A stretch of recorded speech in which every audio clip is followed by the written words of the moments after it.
Hello बच्चों, अखिल physics classes में आपका स्वागत है। जैसे कि मेरे वीडियो के कमेंट सेक्शन में कई बच्चे और बच्चियों के कई दिनों से कमेंट आ रहे थे कि क्लास 9 का फिजिक्स स्टार्ट किया जाए। एक बच्चा शैलेंद्र गुप्ता, एक बच्ची है वर्षा त्रिपाठी, एक बच्ची है अंशिका कसौधन। ऐसे कई बच्चे और बच्चियों के कमेंट आ रहे थे कि सर क्लास 9 का फिजिक्स कब स्टार्ट करेंगे। तो आज हम क्लास 9 का फिजिक्स स्टार्ट करने जा रहे हैं, चैप्टर ग्रेविटेशन। आज वैसे इटवा में बारिश हो रही है, फिर भी बच्चे कह रहे थे कि जल्द से जल्द सर स्टार्ट किया जाए, तो इसलिए आज चैप्टर स्टार्ट करने जा रहे हैं ग्रेविटेशन। तो चैप्टर का नाम है ग्रेविटेशन और ये फिजिक्स में आपका 3rd चैप्टर है ग्रेविटेशन। बहुत ही अच्छा चैप्टर है। इससे हमें सोलर सिस्टम के बारे में थोड़ा सा पता लगता है कि सोलर सिस्टम जो है वो कैसे होल्ड है, किस वजह से सन के चारों तरफ जितने भी प्लानेट हैं, जितने भी ग्रह हैं, वो चारों तरफ चक्कर लगा रहे हैं। तो ये सोलर सिस्टम के बारे में थोड़ा बहुत जानकारी ये देता है कि किस वजह से सोलर सिस्टम आपका रुका हुआ है। रुकने का मतलब वो होल्ड करके रखा है। जितने प्लानेट हैं सन के चारों तरफ घूम रहे हैं, क्यों घूम रहे हैं, उसका रीज़न क्या है, आई बात समझ में। तो सबसे पहला हेडिंग है universal law of gravitation. Universal law of gravitation, इसी को कहते हैं Newton law of gravitation. Newton's law of gravitation, क्योंकि पूरा जो कॉन्सेप्ट था वो न्यूटन ने दिया था, इसलिए इसका नाम है न्यूटन लॉ ऑफ ग्रेविटेशन। तो इस चैप्टर को स्टार्ट करने से पहले आपको इसके पीछे की कुछ कहानी बताते हैं।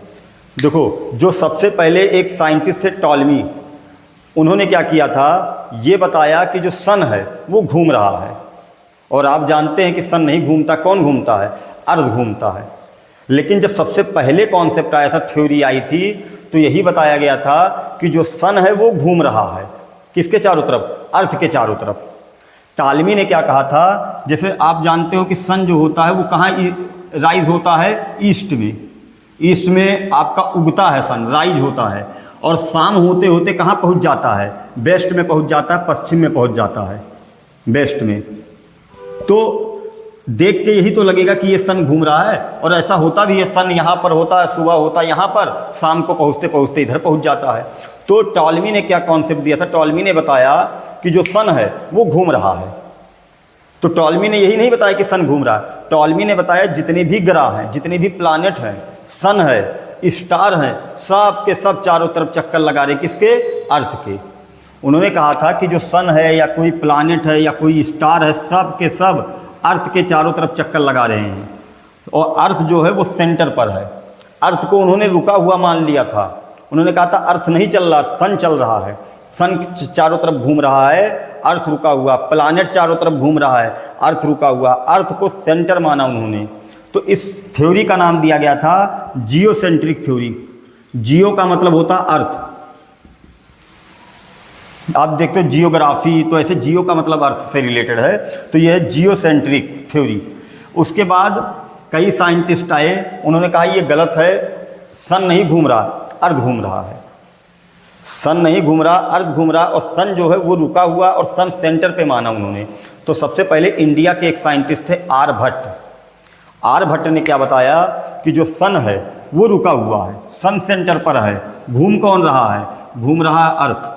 उन्होंने कहा कि सन सेंटर पर है, अर्थ घूम रहा है। जितने प्लानेट हैं वो घूम रहे हैं, किसके चारों तरफ, सन के चारों तरफ। इसलिए इन्होंने इसको सेंटर माना था सन को, और इस थ्योरी का नाम दिया गया हेलियोसेंट्रिक थ्योरी। Heliocentric theory. लेकिन इन्होंने इस सब थ्योरी का कोई रिटन एविडेंस नहीं दिया, लिखित प्रमाण नहीं दिया। तो एक कैपलर साइंटिस्ट आए बाद में। कैपलर ने क्या किया, प्लानेटरी मोशन से रिलेटेड 3 लॉज दिए थे, जो आपको अगले 2 लेक्चर के बाद आपको पढ़ाएंगे कि कैपलर्स के लॉ क्या हैं। कैपलर ने लिखित एविडेंस दिया था कि हाँ इसके क्या हो रहा है, किसके चारों तरफ कौन चक्कर लगा रहा है, किस किस चीज़ पर डिपेंड करता है, ये सब बताया था। लेकिन कैपलर ने ये नहीं बताया कि अर्थ घूम रहा सन के चारों तरफ, तो क्यों घूम रहा है, उसका रीज़न क्या था। तो उसका रीज़न न्यूटन ने बताया था कि सन जो है वो अर्थ पर ग्रेविटेशनल फोर्स लगाता है, और उसी फोर्स की वजह से वो घूम रहा है। जितना भी सोलर सिस्टम आपका होल्ड है, सन के चारों तरफ जितने भी ग्रह घूम रहे हैं, उसका केवल एक रीज़न है ग्रेविटेशनल फोर्स। ग्रेविटेशनल फोर्स की वजह से ही सन के चारों तरफ चक्कर लगाते हैं। अब ग्रेविटेशनल फोर्स आता कहाँ से है, क्या होता है, तो ये हम पढ़ेंगे न्यूटन लॉ ऑफ ग्रेविटेशन में। आई बात समझ में? तो आगे बढ़ते हैं, पढ़ते हैं न्यूटन लॉ ऑफ ग्रेविटेशन। क्या होता है न्यूटन लॉ ऑफ ग्रेविटेशन? पहले डिफिनीशन लिख रहा हूँ, फिर आराम से समझा रहा हूँ इसको। डिफिनीशन क्या है? According to this law, in universe every body या every object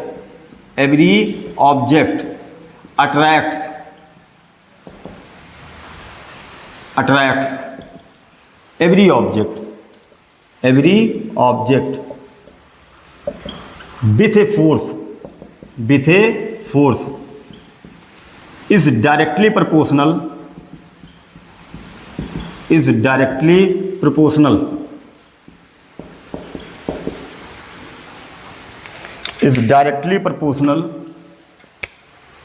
to product of their masses and inversely proportional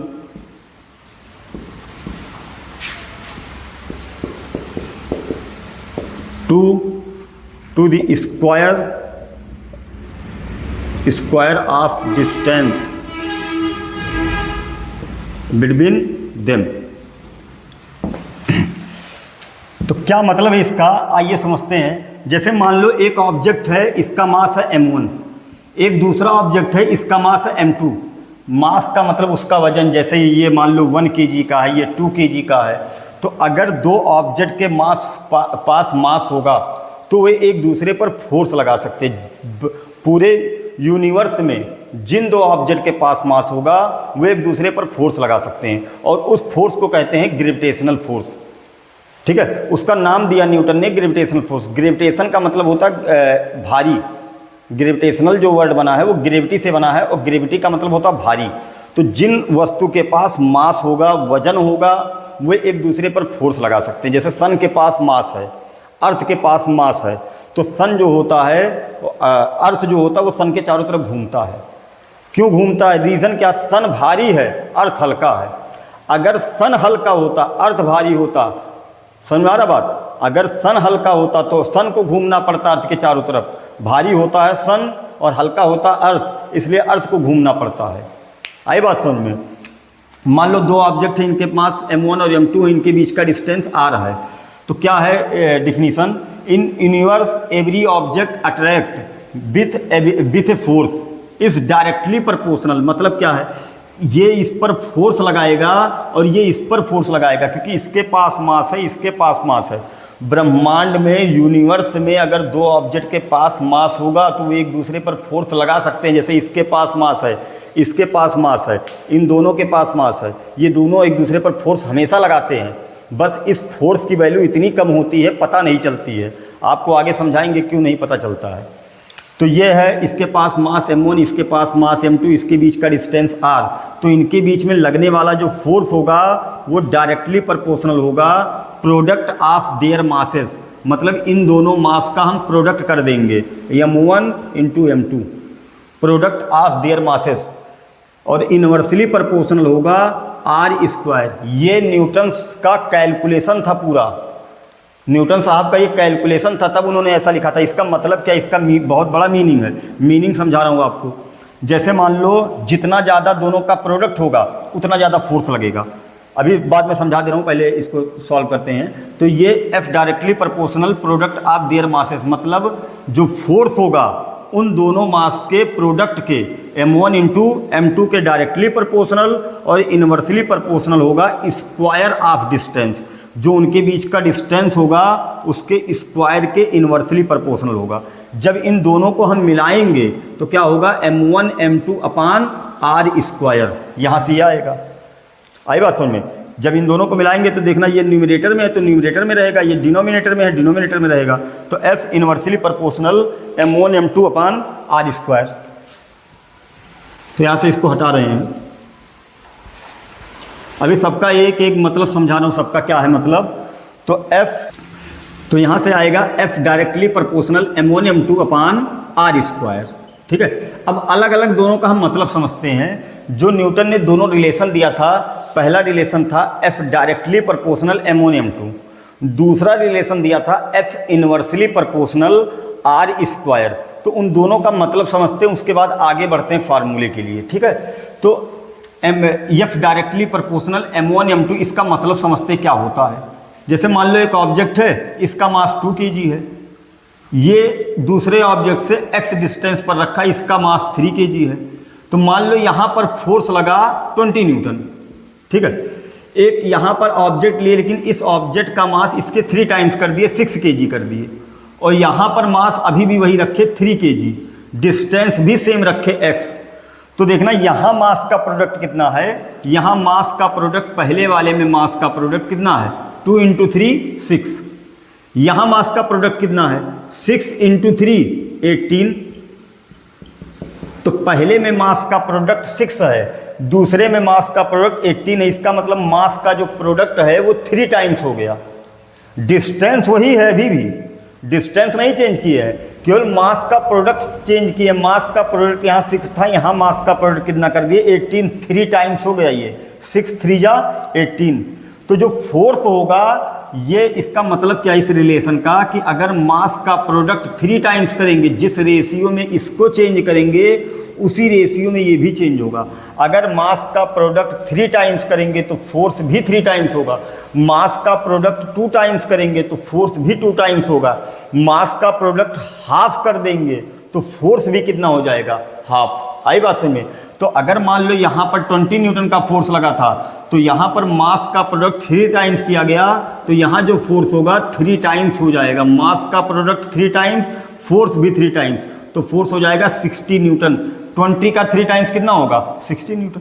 आई बात समझ में। इसका इस रिलेशन का मतलब है जिस रेशियो में प्रोडक्ट ऑफ मास बढ़ेगा, मतलब जिस रेशियो में मास का प्रोडक्ट बढ़ेगा उसी रेशियो में फोर्स बढ़ेगा। लेकिन एक चीज़ है, उसमें डिस्टेंस कांस्टेंट रहना चाहिए। मतलब क्या है ये समझाता हूँ। जैसे मान लो इसी को हम क्या किए, यहाँ पे मास ऑफ प्रोडक्ट कितना है 18, इसी को हमने डिस्टेंस चेंज कर दिया, यहाँ पर कर दिया। ठीक है, और इस डिस्टेंस को y कर दिए। यहाँ मास ऑफ प्रोडक्ट, यहाँ जो प्रोडक्ट है मास का वो कितना है 6, यहाँ जो प्रोडक्ट है मास का वो कितना है 18। तो यहाँ फोर्स मान लो आया 20 न्यूटन, तो यहाँ कितना आना चाहिए 60 न्यूटन।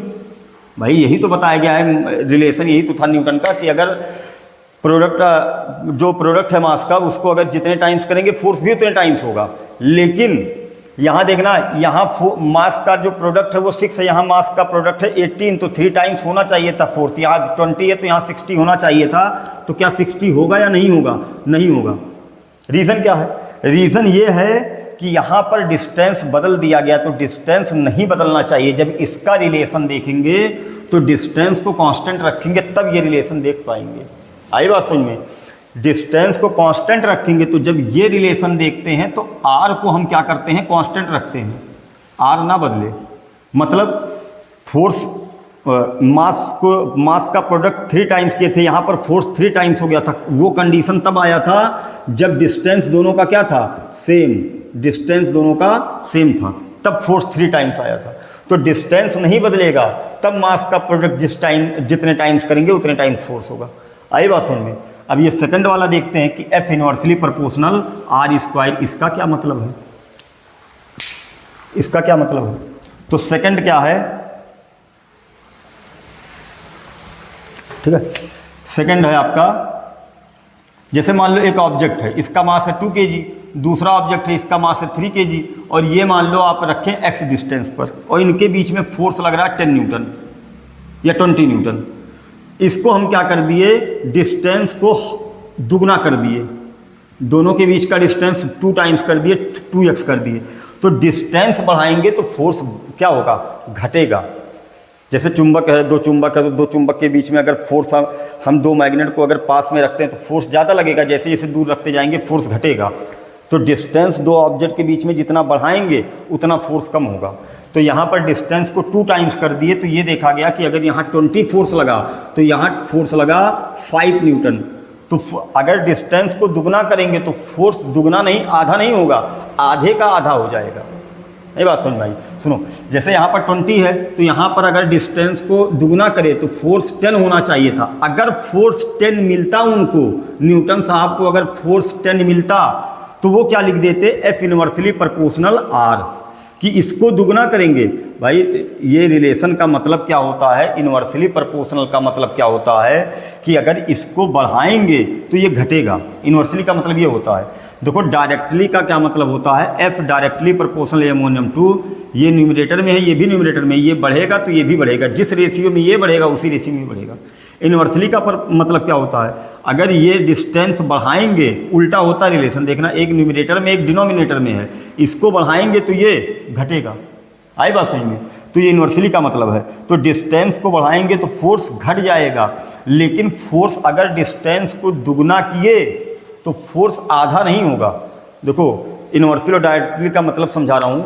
अगर फोर्स को दुगना किए तो अगर ये दुगना किए तो ये दुगना होगा, तो इसको बोलते हैं डायरेक्टली प्रोपोर्शनल। अगर एक को दुगना करने पर दूसरा आधा हो जाए तो उसको बोलते हैं इनवर्सली प्रोपोर्शनल। एक को 3 गुना करो, दूसरा 1/3 हो जाए तो वो इनवर्सली प्रोपोर्शनल है। तो यहाँ पर क्या है, इसको दुगना करेंगे डिस्टेंस को तो फोर्स दुगना आधा नहीं होगा, आधे का भी आधा हो जाएगा, तो फोर्स यहाँ आएगा 5 न्यूटन। तो इसलिए यहाँ स्क्वायर आया था। स्क्वायर का मतलब देखना, इसको आधा करेंगे ना तो आधे का स्क्वायर 1/4 होगा। आई बात समझ में? आधे का स्क्वायर करेंगे, आर को आधा करेंगे, दुगना करेंगे सॉरी, तो ये 2 का स्क्वायर करेंगे तो कितना हो जाएगा, 2 का स्क्वायर 1/4। तो अगर डिस्टेंस को दुगना करेंगे तो फोर्स क्या हो जाएगा, आधा नहीं होगा, आधे का भी आधा हो जाएगा। 2 का स्क्वायर होगा तो 2 का स्क्वायर 4 होगा। अगर डिस्टेंस को मान लो 3 टाइम्स कर दिए, मान लो ये आपका है आपका 45 न्यूटन, और डिस्टेंस को हमने 3 टाइम्स कर दिया, ये 2 kg है और ये 3 kg है, और डिस्टेंस को हमने 3x कर दिया 3 टाइम्स, तो फोर्स कितना होगा, तो फोर्स लिख सकते हैं F inversely proportional R square. Distance को 3 टाइम्स कर दिए तो 3 का स्क्वायर 9, तो 1/9 हो जाएगा फोर्स। कितना हो जाएगा फोर्स, 3 का स्क्वायर यहाँ करेंगे तो 3 का स्क्वायर करेंगे तो 1/9 हो जाएगा फोर्स। यानी कि अगर पहले 45 लग रहा था तो उसका 1/9 हो जाएगा। कितना हो जाएगा, 5 न्यूटन का फोर्स लगेगा यहाँ पर। आया बात समझ में? तो ये रिलेशन, इसका मतलब होता है इन सब का मतलब। अब इसको आगे बढ़ते हैं फार्मूले को लेकर। क्या है, एफ डायरेक्टली प्रोपोर्शनल M1/r²। तो यहाँ जब प्रोपोर्शनल हटाते हैं फिजिक्स में या केमिस्ट्री में, कहीं भी अगर प्रोपोर्शनल हटाते हो तो कांस्टेंट आता है, और कहीं भी कांस्टेंट को हटा के प्रोपोर्शनल लगा सकते हैं। आई बात समझ में? तो यहाँ से जब प्रोपोर्शनल हटाएंगे तो एक कांस्टेंट आएगा, उस कांस्टेंट को बोलते हैं कैपिटल जी, और इसका नाम होता है यूनिवर्सल ग्रेविटेशनल कांस्टेंट।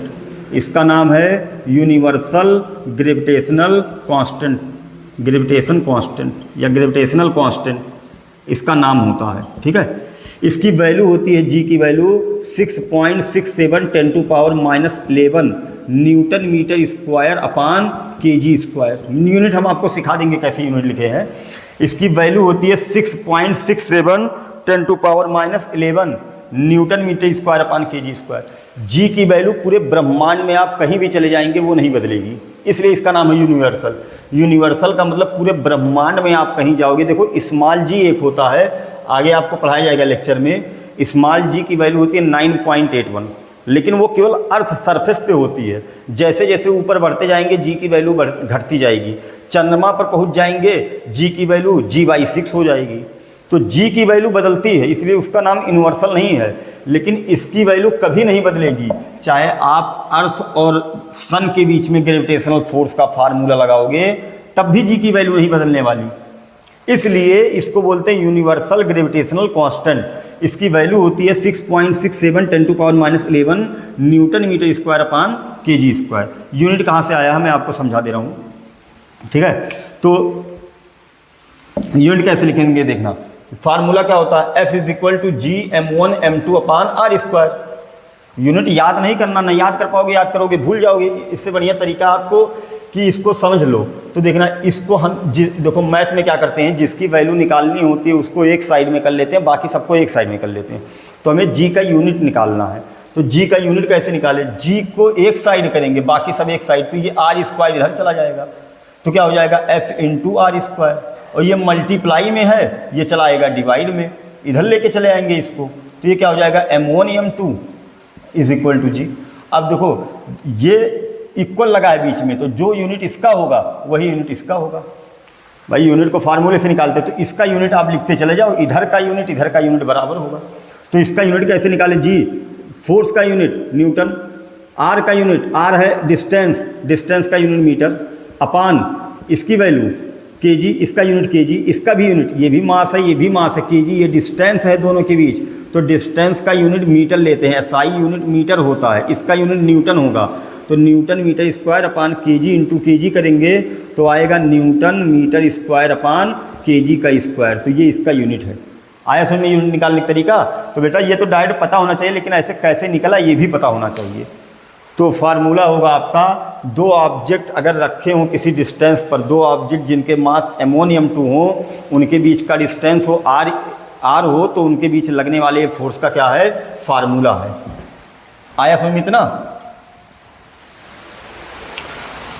तो यहाँ से g जो होता है इसकी वैल्यू निकाली कैसे गई, कैसे निकाल सकते हैं हम g की वैल्यू। मान लो एक ऑब्जेक्ट है, इसका मास m1 है, सॉरी 1 kg है, दूसरा ऑब्जेक्ट है इसका भी मास 1 kg है, और इनके बीच में डिस्टेंस है 1 मीटर। तो फोर्स कैसे कैलकुलेट करें, तो लिखेंगे F is equal to G, m1 की वैल्यू 1, m1 की वैल्यू 1, m2 की वैल्यू 1 डिवाइड बाई 1 का स्क्वायर। भाई m1 की वैल्यू 1, m2 दूसरे का मास 1, दोनों के बीच का डिस्टेंस 1, तो ये F और G आपस में क्या आएगा, इक्वल। जब एक किलोग्राम के दो ऑब्जेक्ट को एक दूसरे से 1 मीटर के डिस्टेंस पे रखा गया, तो ये पाया गया कि उनके बीच लगने वाला जो फोर्स था वो 6.67 10⁻⁻11 पाया गया।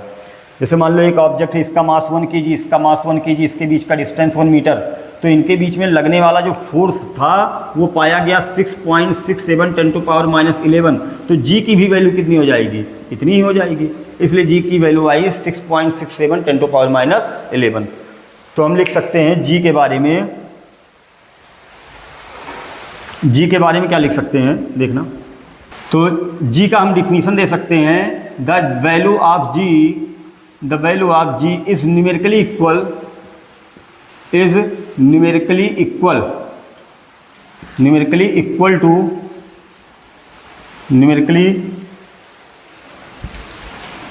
To force acting between both bodies of masses 1 kg kept at a distance of 1 metre. इसका मतलब आप समझ पाए, मतलब ये है कि जो वैल्यू ऑफ जी होगा वो किसके इक्वल होगा, फोर्स के। किस फोर्स के, जो दोनों बॉडी के बीच में लग रहा है। दोनों बॉडी कैसे हैं, 1 kg मास के हैं, कितने डिस्टेंस पर हैं, 1 मीटर के। आई बात समझ में। जैसे मान लो दो, ये अभी आपको समझाया हूँ, ये 1 मीटर पर दो ऑब्जेक्ट रखे गए हैं, दोनों 1 kg के और 1 kg के हैं। तो यहाँ से हम लिख सकते हैं F is equal to G 1 into 1 m1 into m2 divide by R square, 1 का स्क्वायर। तो यहाँ से जब सबको 1 लिखेंगे तो F और G आपस में क्या आ जाएंगे, इक्वल। इसका मतलब G किसके इक्वल है, F के। G जो होगा F के इक्वल होगा कब, जब दोनों ऑब्जेक्ट के मास 1 हो और उनके बीच का डिस्टेंस 1 मीटर हो, तब जो फोर्स लगेगा वही G की वैल्यू बन जाएगी। आई बात समझ में।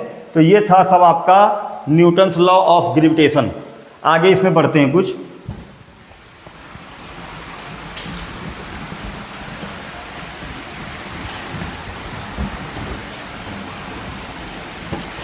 इसमें आगे बढ़ते थोड़ा और देखते हैं।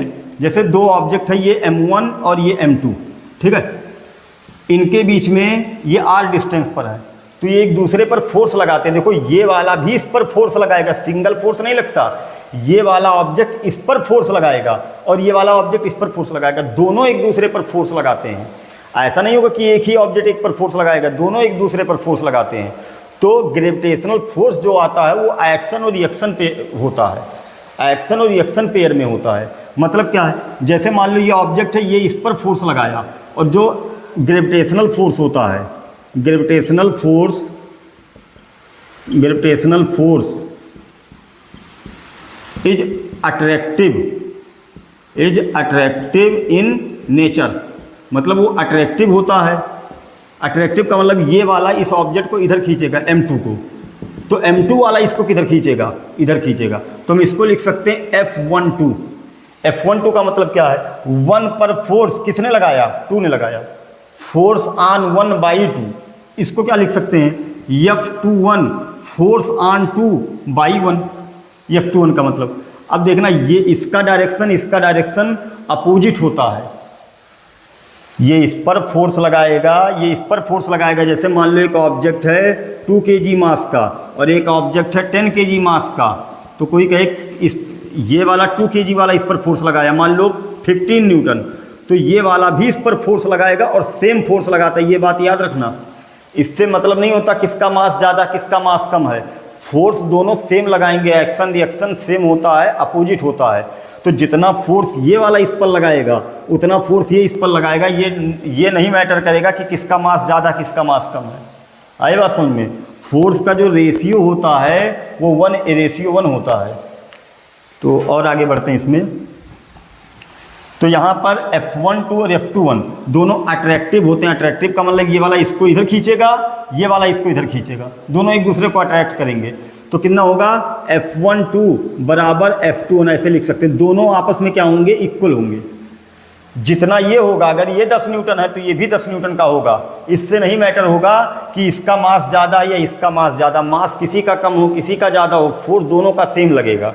लेकिन हाँ, ऐसे जब वेक्टर फॉर्म में लिखेंगे ऐसे F21, तो जब वेक्टर लगाएंगे, वेक्टर का मतलब जब इसके ऊपर वेक्टर लगा दिया जाता है तो वो डायरेक्शन बताने लगता है। तो ये बताना F12 F21 एक ही डायरेक्शन में है। ये इक्वल तभी लगा सकते हैं जब एक ही डायरेक्शन में हो। एक इधर है और एक इधर है तो हम यहाँ लगाएंगे माइनस, तो ये इसको ऐसे लिख सकते हैं। आई बात समझ में। तो जो फोर्स लगता है ग्रेविटेशनल का वो अट्रैक्टिव नेचर में होता है और रेशियो जो होता है 1:1 का होता है। और किधर एक्ट करता है, the force between two bodies, gravitational force acted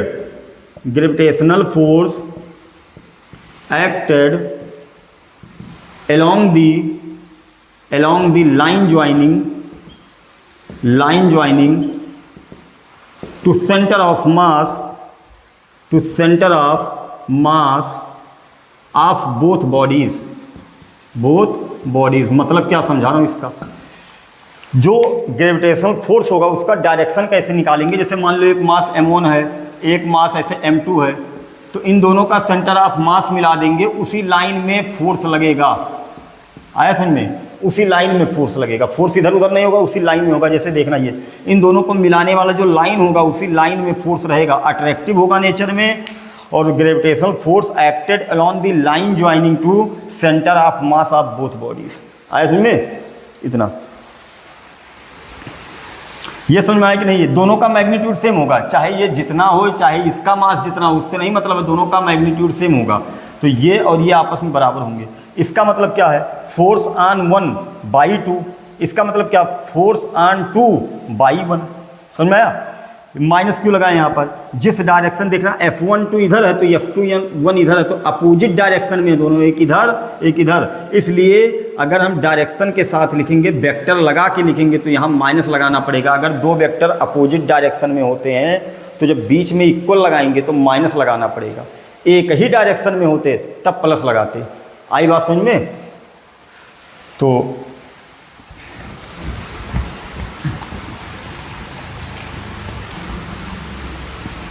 अब इसका मतलब समझा रहा हूं क्या है। तो जो रेशियो होता है the gravitational force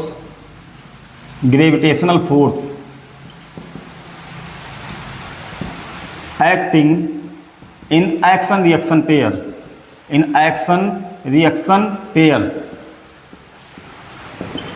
which is in ratio 1:1। अभी मतलब समझा रहा हूँ क्या है। जैसे मान लो ये अर्थ है, और एक ऑब्जेक्ट है यहाँ पर, इसको अर्थ मान लो इसका मास 1 kg है या 2 kg है, इसको अर्थ खींचा किसी फोर्स से, मान लो ये कोई ऑब्जेक्ट है, इसका मास कुछ है, इसको अर्थ ने खींचा 10 न्यूटन से, तो ये भी क्या करेगा, अर्थ को 10 न्यूटन से खींचेगा। ऐसा नहीं किया जैसे ये ऑब्जेक्ट है तो इसको अर्थ खींचता है 10 न्यूटन से, तो ये भी अर्थ को 10 न्यूटन से खींचता है। बस ये है कि अर्थ इतना भारी है ये खींच नहीं पाता है, और ये हल्का होता है अर्थ को खींच लेता है। आया बात समझ में? इसको भी अर्थ खींचता है उतने ही फोर्स से, लेकिन ये इतना भारी होता है इसको खींच नहीं पाता और इसको खींच लेता, तो ये और इसका जो रेशियो होगा वो सेम रहेगा। ये भी सेम, ये भी सेम, तो रेशियो कितना आएगा, 1:1। आ रहा बात समझ में? जैसे मतलब क्या है, एक ऑब्जेक्ट है 1 kg का, एक ऑब्जेक्ट है 100 kg का, इसने इस पर ग्रेविटेशनल फोर्स लगाया, क्यों लगाएगा, इसके पास मास है, इसके पास मास है, ये लगाया 10 न्यूटन, तो इसने इस पर 10 लगाया, तो ये भी इस पर कितना लगाएगा, 10 न्यूटन। ये नहीं मैटर करेगा कि ये ज़्यादा मास का है तो ये ज़्यादा फोर्स लगाएगा, ऐसा कुछ नहीं होता। दोनों सेम फोर्स लगाएंगे एक दूसरे पर, एक्शन और रिएक्शन में पाए जाएंगे, दोनों का जो रेशियो होगा 1:1 होगा। ठीक है, जो फोर्स पाए जाएंगे वो रेशियो, तो बेटा ये याद रखना, एग्जाम में पूछा जाता किस रेशियो में फोर्स पाए जाएंगे। इससे ये 1000 kg कर देंगे तब भी फोर्स, तब अगर ये 10 लगाएगा तब भी ये 10 ही लगाएगा, उससे नहीं मतलब भाई ये कितना भारी है। आए बात समझ में? तो ये था आपका पूरा